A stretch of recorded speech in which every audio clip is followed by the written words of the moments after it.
Di kesempatan ini, mari kita berdoa bersama. Semoga Allah memberi kita ilmu yang berkah, kemudahan menuntut ilmu, serta kemudahan untuk bisa memahami materi yang disampaikan. Dan semoga ilmu kita menjadi ilmu yang berkah. Amin. Jadi, mari kita berdoa bersama-sama. Siapa yang mau pimpin doa? Angkat tangan. Kita yuk. Berdoa yuk. Yuk, boleh. Minta tolong untuk pimpin doa ya. Berdoa mulai. Bismillahirrahmanirrahim. Raditu billahi rabba wa bil islami dina wa bi Muhammadin nabiyya wa rasula. Rabbi zidni ilma warzuqni fahma. Amin ya rabbal alamin. Amin. Semoga doa kita dikabulkan sama Allah. Semoga ilmu kita yang kita terima ini menjadi berkah. Oke, sebelum materi, Ibu izin untuk cek kehadiran kalian semua ya. Oke, yang pertama ada Pak Is, hadir nggak Bu? Oke, hadir. Dian Hojia, hadir Bu.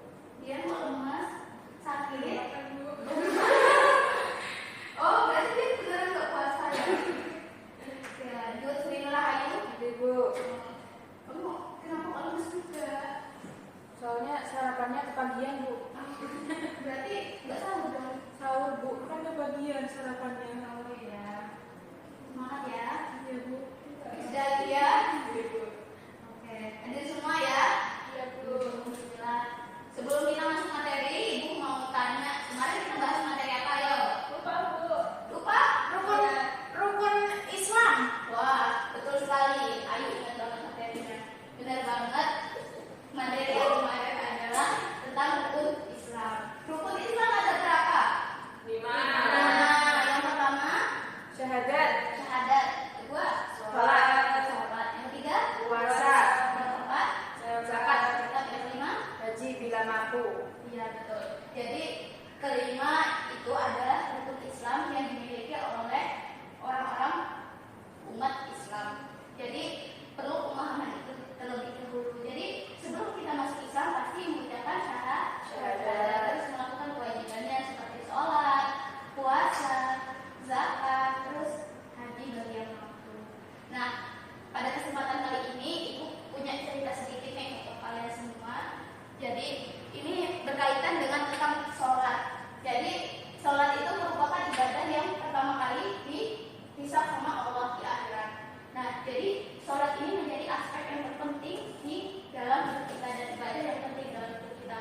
Jadi nggak bisa kita tinggalkan dalam keadaan apapun, bahkan dalam keadaan sakit, terus perjalanan jauh, kita selalu diwajibkan untuk sholat.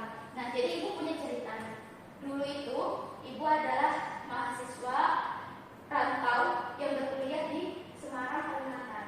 Nah, jadi alamat rumahnya Ibu itu adalah di Kalimantan, kemudian harus berkuliah merantau di Semarang. Nah, nama kampus Ibu itu terkenal, soalnya dibilang kampus sultan. Saya enggak. Nah, pokoknya coba cari di Instagram, pasti semuanya kelihatan. Namanya Universitas Islam Sultan Agung. Nah, itu merupakan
bisa ngasih keringanan yang istimewa sama kita yang bisa menempuh perjalanan.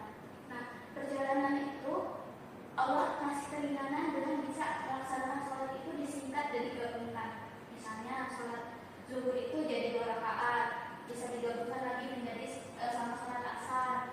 Itu bisa, dan itu adalah keistimewaan yang Allah berikan bagi orang-orang yang berperjalanan jauh dengan perjalanan jauh dan hal-hal yang urgent. Itu Allah kasih keringanan sama kita, dan Allah itu sangat-sangat baik sama hambanya.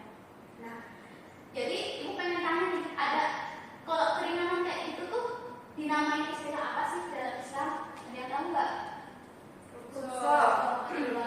Jadi itu nama istilahnya adalah rukhsah. Jadi anak-anak semua sudah mendengar rukhsah berarti ya? Dikit-dikit Bu. Dikit-dikit. Ada yang pernah ngalamin rukhsah nggak dalam perjalanan, misalnya perjalanan mudik, misalnya Pak Is dari perjalanan Tuban, itu Tuban kemana Is? Timur Bu. Iya, dari mana ke Tubannya? Dari Semarang ke Jawa Timur. Oh, dari mana ke Tuban? Itu berapa jam perjalanan? 4 jam. Oh, 4 jam. Nah, itu terkadang ketemu nggak anak-anak semua pernah ngalamin rukhsah itu nggak dalam perjalanan itu? Pernah Bu. Oh ya, dia pernah kemana? Saya pernah ke Gunung. Perjalanan itu paling cepat 4, tapi kalau biasanya mudik ini macet kan ya Bu biasanya. Nah itu sekitar 6 jam. Ya, Itu pakai apa? bisa biasanya motor kalau enggak mobil Bu. Ya. Jadi biasanya keluarga saya itu mulai perjalanan dari subuh. Nah, tapi karena subuh itu tidak bisa di rukhsah ya Bu. Ya, kita tetap menjalankan subuh. Tapi biasanya di dulu dalam perjalanan pun karena kemacetan itu, jadi kita sholat dulu Ibu. Nah, 4 rakaat tapi digabung dengan sholat asar dalam satu waktu itu. Jadi sholat dulu dan asar di dalam satu waktu. Itu Bu. Ya, beri tepuk tangan untuk Fia. Pengalaman yang luar biasa, berarti Fia sudah menerapkan rukhsah dalam kehidupannya sehari-hari. Teman-teman yang lain udah pernah atau belum? Belum. Ya nggak apa-apa. Nanti akan kita bahas bersama tentang bagaimana rukhsah itu lebih mendalam. Materi selanjutnya akan kita ulik lagi, bisa kita diskusikan. Kemudian bisa nih nanti teman-teman lagi bertukar cerita pengalamannya seperti dia. Oke, terima kasih Ibu Akhiri untuk pertemuan kali ini. Ibu sampaikan terima kasih banyak. Sampai ketemu di minggu depan dalam keadaan sehat dan ceria. Terima kasih. Wassalamualaikum warahmatullahi wabarakatuh. Waalaikumsalam warahmatullahi wabarakatuh.